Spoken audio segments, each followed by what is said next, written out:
তুমি রেডি থাকো, হ্যাঁ 4 টাকা তুমি পারলে ধরবা। আর আমার বেশি সুদা ছাড়া রে। জায়েজ গানা আবার, ক্যামেরার দিকে সবাই, ক্যামেরার দিকে আমাদের দিকে তাকান। জায়েজ গানা কি আবার?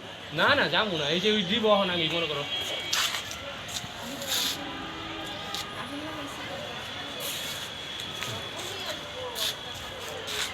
রে চোখ ধরতে রাত রে, চোখ ধরতে এই সাইডে সাইডে লকে ধরতে পারবে এই নিচে নিচে নিচে।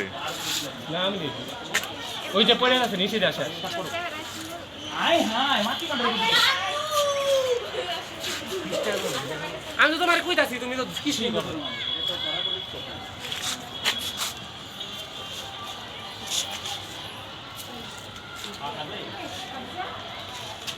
আয় লুচি আও এই জি তো মেরা রওনা দিছি, এটা জানে না। আমি কালকে ফোন দিছিলাম, মনে করছে 15 তারিখে রওনা দিছি। আয় খারাপ নাই যাও এই তোমার লেলি আরেকটা জায়গা সুন্দর খেলছে রে ভাই। আমরা উপরে সাথে হাত দিয়ে নিচে চলে যেতে কিছু করব তো আও হাতে বুঝছো সুতা রাখবা যেন তুমি ক্যাচ খেলতে পারো। কারণ তুমি যদি আগে অনেক সুতো ছেড়ে রাখো না, হয়তো তোমার একটু টান দিলে পিছিয়ে এই মুহূর্তে একটা কেটে দিয়েছে আমাদের, আর গুড্ডি নেই আপাতত। এখানে আমরা স্টপ যাচ্ছি, গুড্ডি আসলে আবার দেখা হবে। ও থ্যাংক ইউ। দুইজনে মিলে